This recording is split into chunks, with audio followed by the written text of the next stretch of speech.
नमस्कार। सुन्छ सर। यो च्यानलमा यहाँहरू सबैलाई स्वागत छ। आज हामी अलिकति भू राजनीतिका विषयमा कुरा गर्छौँ, थोरै नेपालको आन्तरिक राजनीतिको बारेमा नि कुरा गर्छौँ। आज हामीसँग राहुल श्रेष्ठ हुनुहुन्छ। उहाँसँग केही जिज्ञासा छ। नेपालको अहिलेको राजनीतिको विकासक्रम, जसरी प्रतिनिधि सभा विघटन भयो, त्यसपछि अदालतमा मुद्दा गयो, त्यसपछि अहिले एउटा नयाँ पुनर्स्थापना पछि नयाँ किसिमको वातावरण सिर्जना भएको छ। यसमा नेपालको आन्तरिक शक्तिहरूको खेल, त्यसपछि भू राजनीतिक हिसाबले बाह्य शक्तिहरूको खेल, यी सब विषयमा राहुल श्रेष्ठको केही जिज्ञासा छ। यसमा आज हामी त्यसमा थोरै प्रस्तुति गर्छौँ। राहुल, च्यानलमा स्वागत छ। धन्यवाद सर। हजुरको युट्युब च्यानलमा आफ्नो जिज्ञासा र प्रश्नहरू राख्न पाउँदा म धेरै खुसी छु। र आजको कार्यक्रम हाम्रो देशको आन्तरिक राजनीतिको बारेमा हुनेछ। र सर, अहिले नेपालको इन्टरनल पोलिटिक्समा धेरै ड्रामेटिक इभेन्ट्सहरू भइरहेको छ। जस्तै पिएम ओली र प्रचण्ड बीचको पावर टसलले देशमा एउटा अर्को पोलिटिकल क्राइसिस सृजना गरिदियो। पिएम ओलीले डिसेम्बर 2020मा डिजल्भ गर्नुभएको पार्लियामेन्ट रिसेन्टली सुप्रिम कोर्टले रिस्टोर गरिदिएको छ। र केपी ओलीले राजीनामा नदिने र पार्लियामेन्ट फेस गर्ने भन्नुभएको छ। What do you think, should KP resign now, or what will happen if KP Oli will not be in government? Thank you Rahul. यो जटिल प्रश्न छ। यसलाई दुईटा तीनटा तरिकाले हेर्नुपर्छ। एउटा, प्रतिनिधि सभा विघटन भयो, नेपालको इतिहासमा पहिले पनि भएको छ।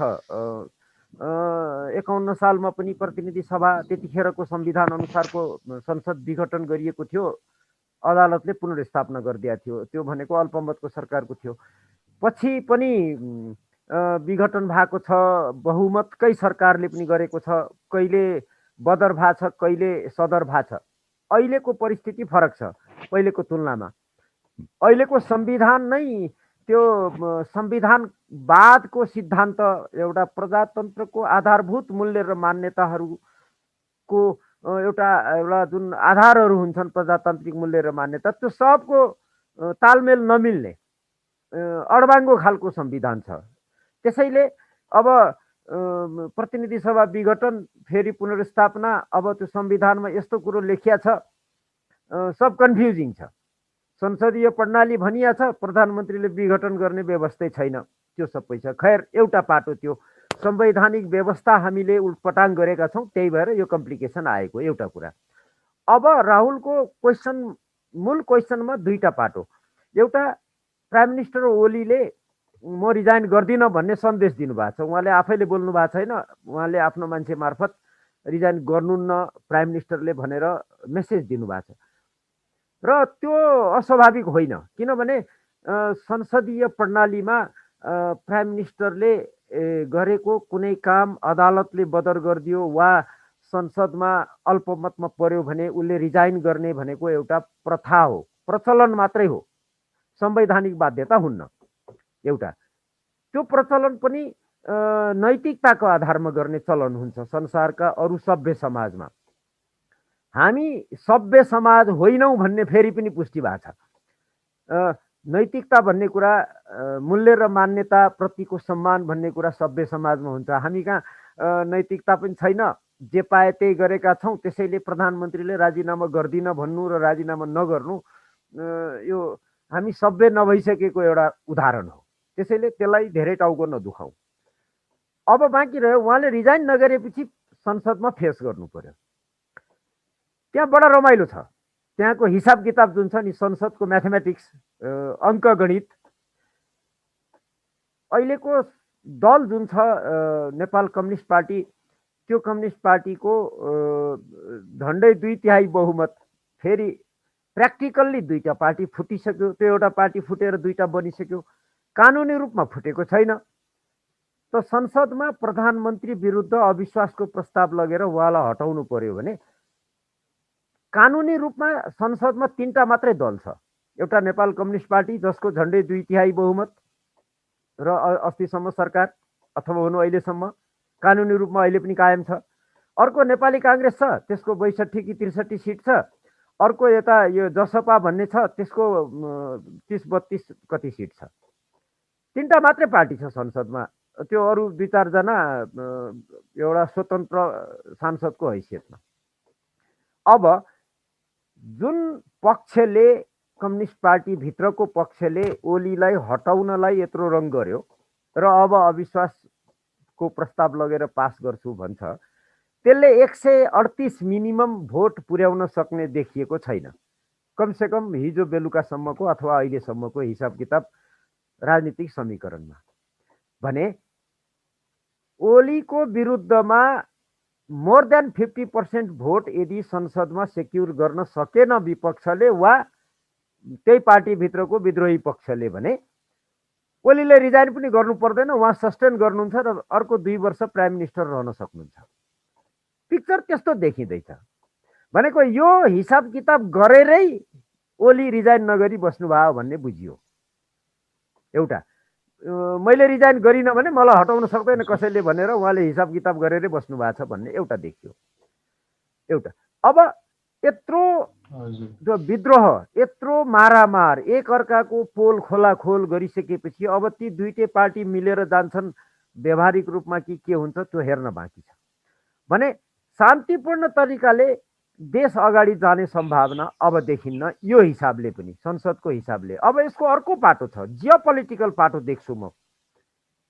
भू राजनीतिक पाटो चाहिँ यसमा कस्तो छ भने संसदमा 3वटा मात्रै दल, एउटा सरकारमा बसेको दल झन्डै झन्डै 2/3 बहुमत, विपक्षी सानो।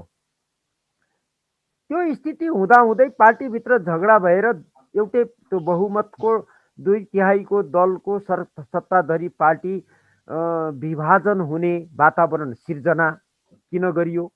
त्यसपछि प्रतिनिधि सभा विघटन गर्ने, त्यसपछि फेरि पुनर्स्थापना गर्ने, यो सबै किन गरियो? त्यो किनको प्रश्नमा जटिलता छ, धेरै कुरा पुष्टि गर्न सकिन्न।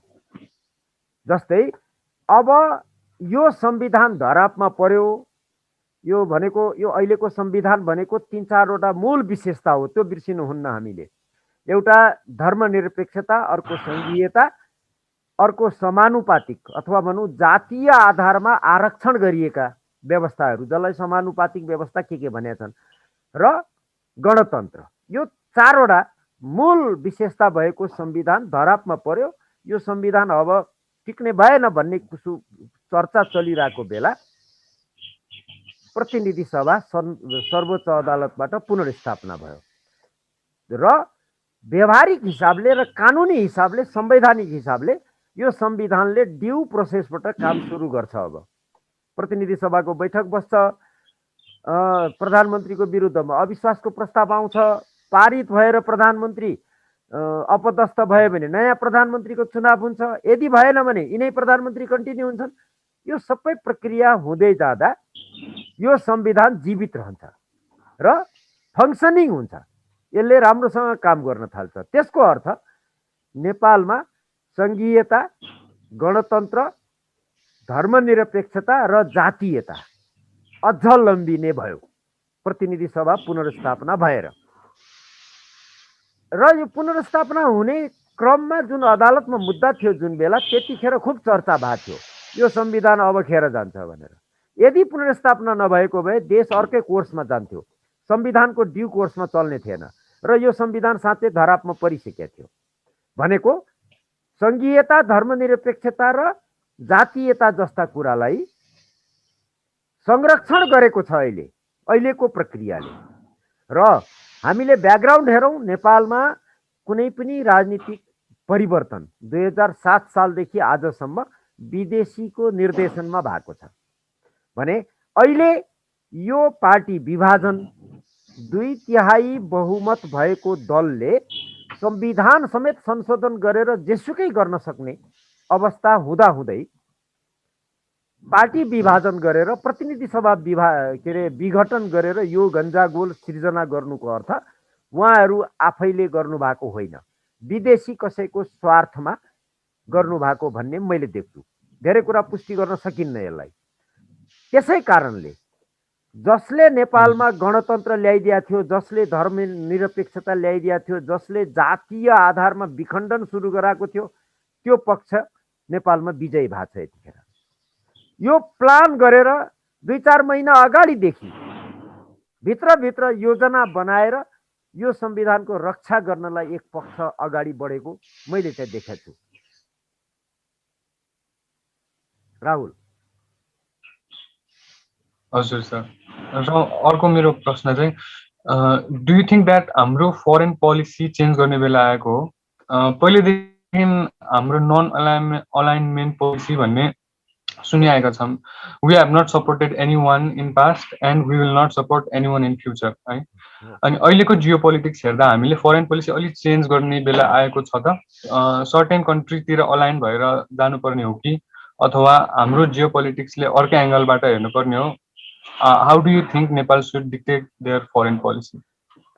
यो सिम्पल क्वेसन ठान्छु राहुल। यसलाई मैले नेपालको foreign policy shift paradigm shift गर्नुपर्छ भन्ने क्वेसनमा पर्दैन।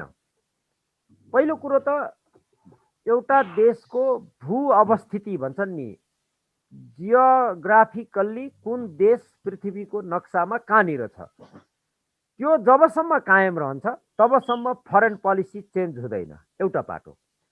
नेपाल जन्म हाम्रो हजारौं वर्षदेखिको यो देश छ, सुरुदेखि यो देश यहीँ छ। अलिकति साइज तलमाथि हुने बाहेक, हाम्रो शक्ति तलमाथि हुने बाहेक हामी जहाँको तै छौँ। एउटा जियोग्राफिकल्ली हाम्रो अवस्था फेरिएको छैन, त्यसैले हाम्रो फरेन पोलिसी चेन्ज हुँदैन, गर्नु हुँदैन। एउटा।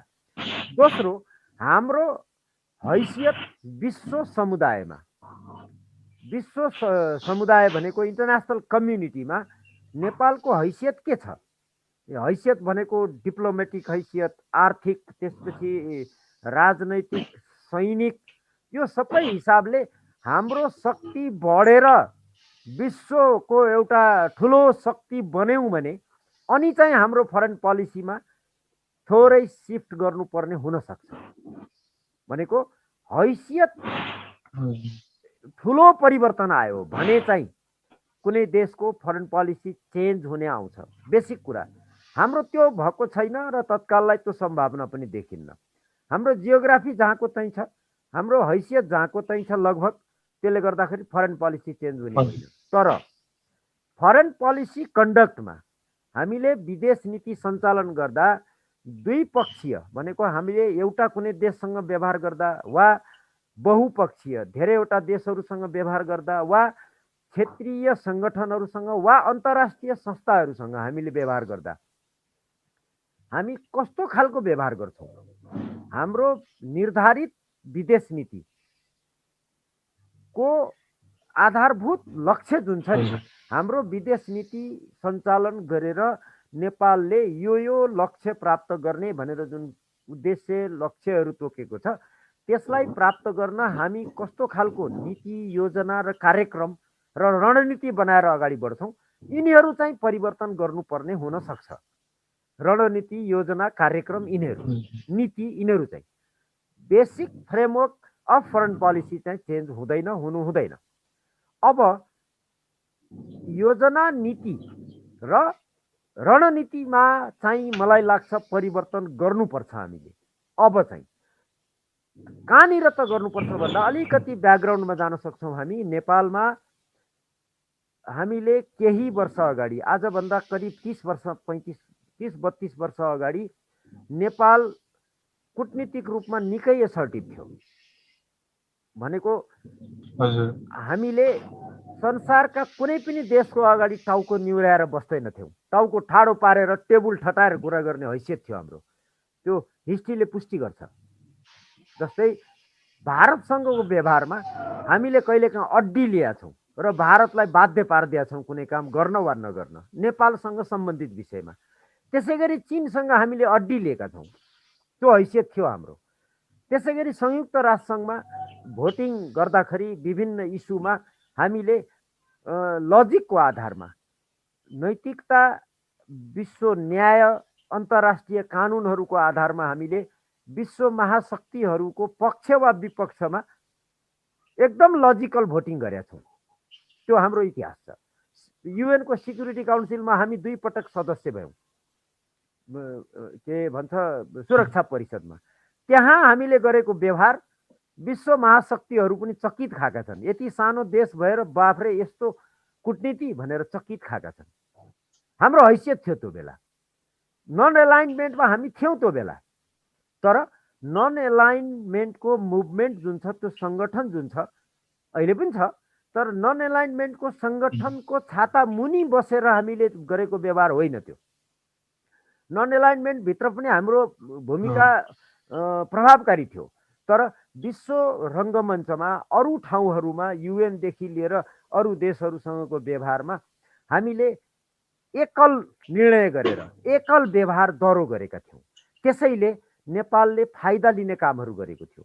विश्व समुदायबाट कूटनीतिक रूपमा पनि हामीलाई सपोर्ट प्राप्त हुन्थ्यो विभिन्न इस्युहरूमा। इतिहासले देखाएको छ 1960s, 70s र 80s मा, यो 3 दशक 1960, 70 र 80 को दशकमा हामीले कूटनीति राम्रोसँग सञ्चालन गरेका थियौँ। त्यो भनेको रणनीति राम्रो थियो, हाम्रो कार्यक्रमहरू राम्रो थियो, व्यवहार राम्रो थियो। त्यसैले नेपाल राष्ट्रको राष्ट्रिय हितहरूलाई धेरै हदसम्म पुरा गर्ने सफलता प्राप्त गरेका थियौँ हामीले। अहिले त्यो छैन, अहिले त्यो सबै भत्ताभुङ्ग भएको छ। हामी भारतले निर्देशन दिन्छ, नेपालमा क्रान्ति गर्छौँ, एउटा सत्ता फालेर अर्को सत्ता ल्याउँछौँ। अहिले आएर चीनले भारत विरुद्ध काम गर्यो। भारतीयहरूले हिजो अस्ति पनि लेखिरहेछन्, यो हाम्रो प्रतिनिधि सभा पुनर्स्थापना भइसकेपछि पनि भारतीयहरूले लेखेको पढ्दैछु। नेपालमा भारत हार्यो, अब चीन हाबी भयो, भारतले अब पुनर्विचार गर्नुपर्छ, यस्ता कुरा।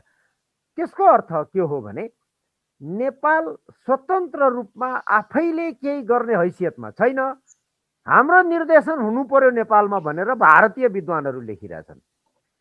चिनियाहरू भारतले यसो गर्नु हुँदैन नेपालमा भनेर निर्देशनको शैलीमा त्यहाँका विद्वानहरू लेखिरहेछन्। त्यसको अर्थ के हो भने वी आर नथिङ भन्ने देखाइसके यिनीहरूले। नेपाल भन्ने एउटा कुनै देशै होइन, यसको आफ्नो अस्तित्व नै छैन, यो स्वतन्त्र रूपमा यसले निर्णय गर्नै सक्दैन। भारतले चाहेको गर्नुपर्छ, वा चीनले चाहेको गर्नुपर्छ, वा अमेरिकाले चाहेको गर्नुपर्छ, त्यो विद्वानहरूले लेखिरहेछन्। ती देशहरूका वा नेपालका सरकारी व्यक्तिहरूले होइन, सरकारी व्यक्तिहरूले लेख्नै पर्दैन, उनीहरूले लेख्दैनन् भनेको विद्वानहरू मार्फत लेखाइँदैछ। भने नेपालको पक्षमा हेर्ने हो भने अस्ति ओली र प्रचण्ड पक्ष बीच त्यो पार्टीभित्र झगडा हुँदाखेरि सार्वजनिक रूपमा हाम्रा भूतपूर्व प्रधानमन्त्रीहरू 3 जना उभिएर एउटै मञ्चमा सार्वजनिक रूपमा भाषण गर्नुभयो। लोकतन्त्र बचाउन हामीलाई सहयोग गर्नुस्, प्रजातन्त्रप्रति विश्वास राख्ने विश्वका अरू देशहरू भनेर काठमाडौँको सडकमा उभिएर विदेशीलाई मलाई सत्तामा पुर्याइदेऊ भन्ने भाषण हाम्रो देशको पूर्व प्रधानमन्त्रीहरूले गर्छन्। भनेको हामी आफैले हामी केही गर्दैनौँ, तिमीहरू हाम्रो लागि निर्णय गर्देऊ भनेर यी दलका नेताहरूले विदेशमा लगेर हाम्रो हैसियत सुम्पे। त्यसले गर्दा हामी कमजोर भयौँ। त्यसैले मैले के भने भने कन्क्लुजनमा नेपालको फरेन पोलिसी कन्डक्टमा स्ट्र्याटेजी, पोलिसी र प्रोग्राम चाहिँ पुरै परिवर्तन गर्नुपर्छ। यो विदेशीको दास भएको शैली फालिनै पर्छ, होइन भने हामी अझै पनि कमजोर बनेर जान्छौँ। तर फरेन पोलिसी आज such basic framework of foreign policy त चेन्ज हुन्न। हाम्रो बेसिक फ्रेमवर्क के हो त भन्दा नेसनल इन्ट्रेस्ट एचिभ गर्ने, डिप्लोमेटिकली, इकोनोमिकली, पोलिटिकली, एडुकेसनली विभिन्न हिसाबले दुईटै हाम्रो छिमेकी दुईटा ठुला ठुला देशहरूसँग इक्यु डिस्टेन्स, दुईटा डिप्लोमेटिकली, फिजिकल्ली होइन, फिजिकल्ली त दुईटा सँगै छन् हामीसँग, तिमी अलि पर तिमी अलि नजिक भन्ने मिल्दैन। दुईटा बराबर हैसियतमा छन्, व्यवहार गर्दाखेरि पनि बराबर हैसियतमा दुईटैसँग गर्ने। एउटालाई काखा अर्कालाई पाखा होइन, कहिले भारतको पक्ष कहिले चीनको पक्ष हुँदैन कहिले पनि गर्न। लजिकल्ली भारतले गल्ती गर्दाखेरि भारत तिमीले गल्ती गर्यौ भन्न सक्नु पर्यो, चीनले गल्ती गर्दा चीन तिमीले गल्ती गर्यौ हामीलाई मन परेन भन्न सक्नुपर्छ। राम्रो गर्दा ठिक छ तिमीले राम्रो गर्यौ भनेको त्यसलाई इक्वल डिस्टेन्स इन डिप्लोमेसी भन्छ। फिजिकल के अरे डिस्टेन्स होइन, त्यो गर्नु पर्यो। इन्टरनेसनल कम्युनिटीमा हामीले ऊ बेला गरेको व्यवहार, अन्तर्राष्ट्रिय न्याय र अन्तर्राष्ट्रिय कानुनहरूको आधारमा हामीले निर्णयहरू गरेका छौँ, ऊ बेलाको प्रस्तुति त्यो कायम राख्न सक्नुपर्छ। त्यो सबैले हामीलाई हाम्रो नेसनल इन्ट्रेस्टमा मद्दत गर्छ। त्यो पोलिसी चाहिँ चेन्ज हुनु हुँदैन, तर त्यसको कार्यान्वयन र व्यवहारमा चाहिँ परिवर्तन ल्याउनै पर्छ। अब यो होइन भने नेपाललाई विदेशीको दास बनाइसक्यो अहिले यी दलहरूले। राहुल। हजुर सर, हजुरको यो युट्युब च्यानलमा मेरो जिज्ञासाहरू राख्नु पाउँदा धेरै खुसी छु। र प्रिभियस भिडियोमा हामीले